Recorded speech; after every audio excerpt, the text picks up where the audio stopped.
Hello dear students. आज के session में आप जुड़ चुके हैं एक बहुत इंपॉर्टेंट चीज के लिए कि एसएससी जेईई एग्जाम हो या फिर आरआरबी जेईई एग्जाम हो, किसी भी एग्जाम में आप अच्छा परफॉर्म कैसे कर सकते हैं। ऐसा कौन सा हैक है जिसको आप फॉलो करके एग्जाम में एक अच्छी रैंक लाना चाहते हैं। तो अगर आप रैंक 1 लाना चाहते हैं या फिर सिंगल डिजिट रैंक लाना चाहते हैं तो एक बहुत इंपॉर्टेंट चीज है जो एग्जाम निकालने के लिए ड्यूरिंग द प्रिपरेशन आपको ध्यान में रखनी है।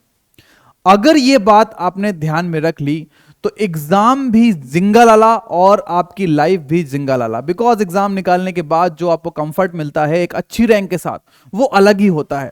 तो बहुत छोटी सी चीज के बारे में हम बात करेंगे आज। ये जो हैक हम लोग बात कर रहे हैं ये सभी को पता है, ऐसा बिल्कुल भी नहीं है कि ये हैक आपको पता नहीं है, बिल्कुल पता है। आप इसको डेली समझते भी हैं लेकिन फॉलो नहीं कर पाते हैं लाइफ में।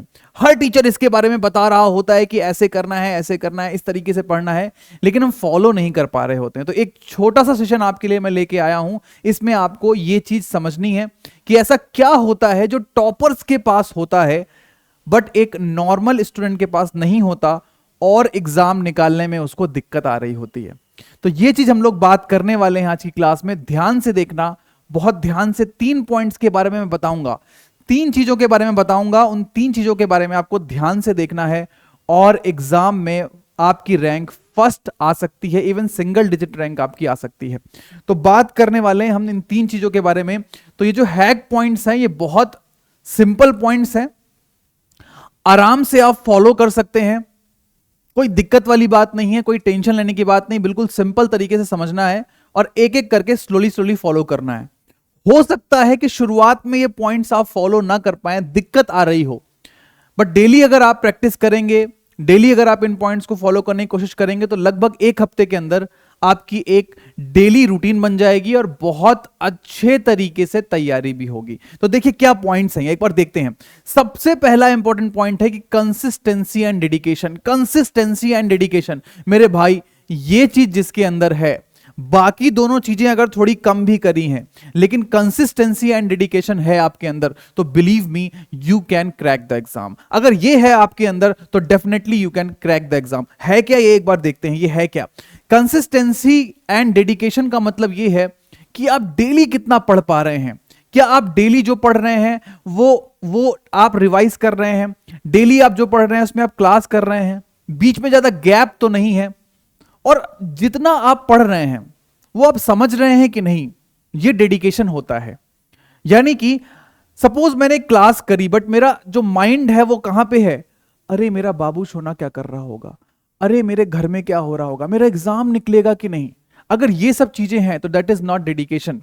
डेडिकेशन का मतलब ये है कि आप जो पढ़ रहे हैं, भले ही आप दिन में 2 घंटे पढ़ें, लेकिन जो पढ़ रहे हैं वो आपके माइंड में सेट हो रहा है कि नहीं, दिमाग में घुस रहा है कि नहीं, दैट इज डेडिकेशन। ये कैसे करते हैं, ज्यादातर लोग ये सोचते हैं कि सर कंसिस्टेंसी और डेडिकेशन के लिए टाइम टेबल इंपॉर्टेंट है, बट नहीं मेरे भाई, टाइम टेबल इंपॉर्टेंट नहीं है। हम तो डेली टाइम टेबल बनाते हैं कि सुबह मैं 4 बजे उठूंगा, सुबह 4 बजे जैसे ही घड़ी का अलार्म बजा हमने बंद कर दिया, सो गए। तो टाइम टेबल तो फॉलो ही नहीं हुआ, टाइम टेबल तो मेरे भाई फॉलो ही नहीं हुआ।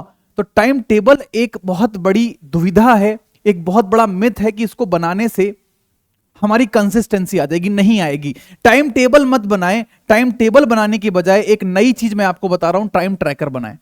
टाइम टेबल होता है कि सुबह मुझे उठना इतने बजे है, पूरे दिन ये काम करना है, इस तरीके से पढ़ाई करनी है, ये सारी चीजें टाइम टेबल में आती हैं मेरे दोस्त। बट टाइम ट्रैकर में क्या आती है, गुरुजी क्या बताएंगे यहां पे, तो गुरुजी ये बताएंगे यहां पे टाइम ट्रैकर में ये आता है कि दिन का जब समय खत्म हो चुका है, रात में जब हम 10 बजे सो रहे हैं मान लो, तो पूरे दिन सुबह हमने 8 बजे उठ के, मान लो फॉर एग्जांपल अगर हम 8 AM उठे हैं तो यहां से लेके 10 PM जब हम सोने जा रहे हैं तो इसमें हमने क्या किया, क्या किया, क्या किया, ये बदलने वाला नहीं है, ये बदलने वाला नहीं है। आपने क्या कर दिया, क्या आप करने वाले हो, ये डेफिनेटली बदलने वाला है, ये फॉलो नहीं होगा। लेकिन क्या आपने कर दिया है, वो आप कर चुके हैं, ये बदलने वाला नहीं है। इसको नोट करें। अब इससे क्या होगा गुरुजी, इससे कैसे कंसिस्टेंसी आएगी, जब आपने पूरा दिन का नोट किया, मैंने आज क्या किया।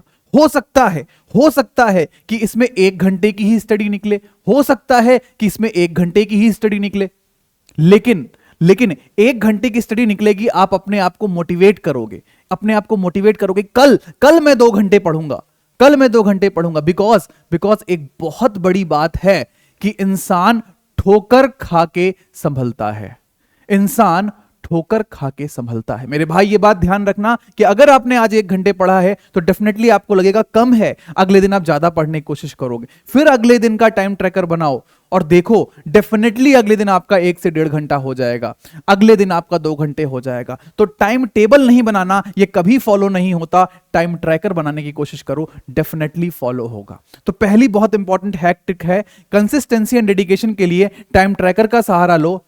और मेरे भाई आपके अंदर एक सेल्फ कॉन्फिडेंस, आपके अंदर एक सेल्फ विल, अपनी खुद की इच्छा जरूर होनी चाहिए। अगर सेल्फ विल नहीं है दोस्त, अगर खुद की इच्छा नहीं है दोस्त, तब तो फिर ये नहीं हो पाएगा। तो टाइम ट्रैकर तो बनाना है, लेकिन एक खुद की सेल्फ की इच्छा विल जरूर होनी चाहिए। दूसरी चीज के बारे में बात करेंगे, अगर ये आ गया तभी दूसरी चीज इंपॉर्टेंट है, अगर ये नहीं आया तो दूसरी चीज इंपॉर्टेंट नहीं है। दूसरी चीज के बारे में बात कर रहे हैं दोस्त, दूसरी चीज है रिवीजन।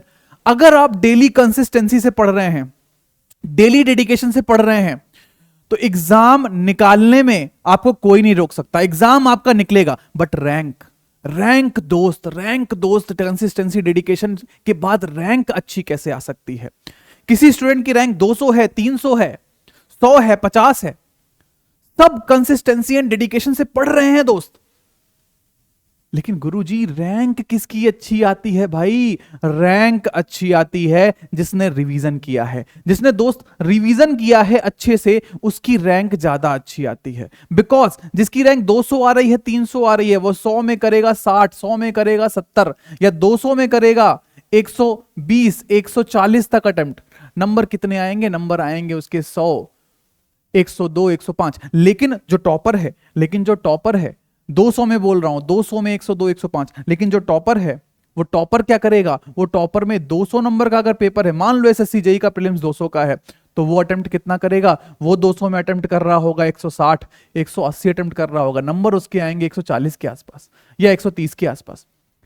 तो टॉपर जो है वो अच्छा अटेम्प्ट कर रहा होगा। और अगर एसएससी जेईई मेंस की बात करें तो 300 में 230, 240, 250 तक नंबर ला रहा होगा, हो सकता है 270 नंबर तक ले आए। तो ये कैसे हो रहा है? क्योंकि उसको सारी चीजें याद हैं, वो हर बार पढ़ने के बाद रिवीजन कर रहा है।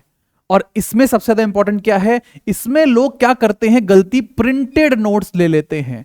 कंसिस्टेंसी है डेली क्लास कर रहे हैं, डेडिकेशन है डेली, लेकिन नोट्स कहां से ले लिए? लेकिन नोट्स प्रिंटेड वाले ले लिए। प्रिंटेड वाले नोट्स लेने के चक्कर में क्या हुआ? मामला गड़बड़ हो गया। प्रिंटेड वाले नोट्स लेने के चक्कर में मामला हमारा साहब क्या हो गया? गड़बड़ हो गया साहब। गड़बड़ कैसे हो गया? क्योंकि हमने क्या किया? दूसरे के नोट से पढ़ाई कर ली, दूसरे के नोट से पढ़ाई कर ली। इसका मतलब क्या है? हमने खुद से जब पढ़ा था उस समय हमने जो लिखा, हमने जो समझा, वो हमने पढ़ा ही नहीं। दूसरे ने जो लिखा, दूसरे ने जो समझा, हम उसको समझने की कोशिश करें। अरे कहां से आएगा भाई? इससे कॉन्सेप्ट नहीं आएगा, इससे रिवीजन करोगे दिमाग में नहीं घुसेगा। तो नोट्स क्या करने हैं? नोट्स खुद के बनाने हैं।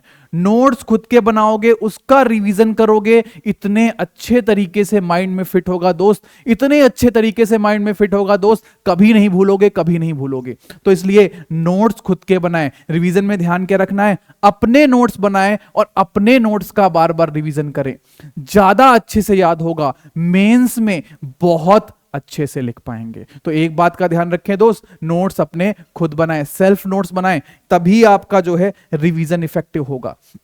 और लास्ट चीज जो कि रैंक 10 और रैंक 1 के बीच में अंतर क्रिएट करती है, रैंक 10 और रैंक 1 के बीच में अंतर क्रिएट करती है। इतना आपने कर लिया जो मैंने बताया, कंसिस्टेंसी एंड डेडिकेशन दोस्त और रिवीजन दोस्त, तो रैंक 10 तक आ जाओगे। लेकिन इसके और रैंक 1 के बीच में कहां अंतर आएगा?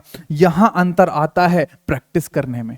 प्रैक्टिस करने में दोस्त अंतर आता है। यहां पे प्रैक्टिस अगर आपने अच्छे से कर ली, प्रैक्टिस अच्छे से कर ली, प्रीवियस ईयर बुक से करनी है या टेस्ट सीरीज से करनी है, तो अभी तक तो मैंने बोला था कि टाइम टेबल और टाइम ट्रैकर में टाइम ट्रैकर फॉलो करो। अभी तक मैंने बोला था प्रिंटेड नोट्स और सेल्फ नोट्स में सेल्फ नोट्स फॉलो करो। अब मैं बोल रहा हूं कि पीवाईक्यूज बुक और टेस्ट सीरीज दोनों फॉलो करनी। प्रैक्टिस करते समय ये भी फॉलो करना है, ये भी फॉलो करना है। किसी भी एक को कर लिया दूसरा नहीं किया, ये कर लिया ये नहीं किया, तो दोस्त रैंक 1 से कहीं ना कहीं पिछड़ जाओगे। बहुत अच्छी बात है कि आपकी रैंक 10 आ जाएगी, रैंक 15 आ जाएगी, रैंक 20 आ जाएगी, रैंक 50 आ जाएगी। कई बार अच्छे डिपार्टमेंट में सीट्स कम होती हैं, तो आपको सीट जो है हो सकता है अच्छी ना मिले।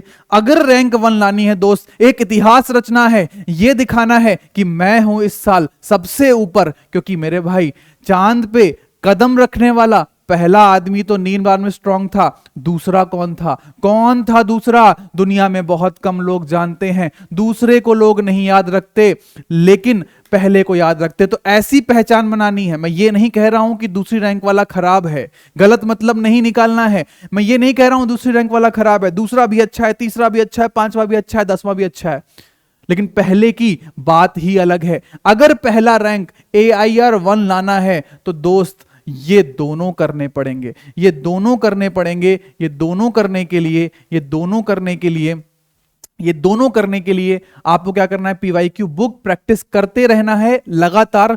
और एग्जाम आने से 2 महीने पहले, 2 महीने पहले आपको टेस्ट सीरीज भी फॉलो करनी है। 2 महीने पहले टेस्ट सीरीज भी फॉलो करनी है। आपकी रैंक सिंगल डिजिट आने से रोक नहीं सकता कोई। यह बात बिल्कुल सच है। इतना बताने के बाद मैं बिल्कुल एक चीज बोलूंगा, यह बात बिल्कुल सच है। बहुत सारे लोग अपने समय में यह सारा कुछ नहीं कर पाते। हमने भी अपने समय में ये सारे कुछ करने की प्रैक्टिस करी, कहीं कमी रह गई।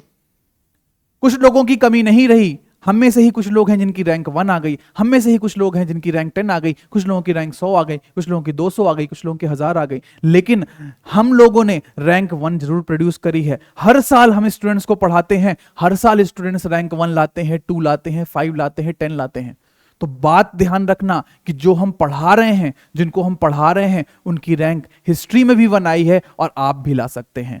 तो अगर आप रैंक लाना चाहते हैं, ये 3 हैक्स मैंने बताया। पहला है कंसिस्टेंसी एंड ड्यूरेशन, दूसरा है मेरे भाई रिवीजन रिवीजन रिवीजन, और तीसरा है मेरे भाई प्रैक्टिस प्रैक्टिस प्रैक्टिस। तो ये 3 गुरु मंत्र को ध्यान रखें। अगर रैंक 1 लानी है, अगर अच्छी रैंक लानी है, अगर सिंगल डिजिट रैंक लानी है, तो ये 3 मंत्र को याद रखें और आपका एग्जाम निकलने से विद गुड रैंक कोई नहीं रोक सकता। तो आज के सेशन को यहीं एंड करते हैं। मुझे लगता है कि बहुत अच्छे से आपको चीजें समझ में आई होंगी।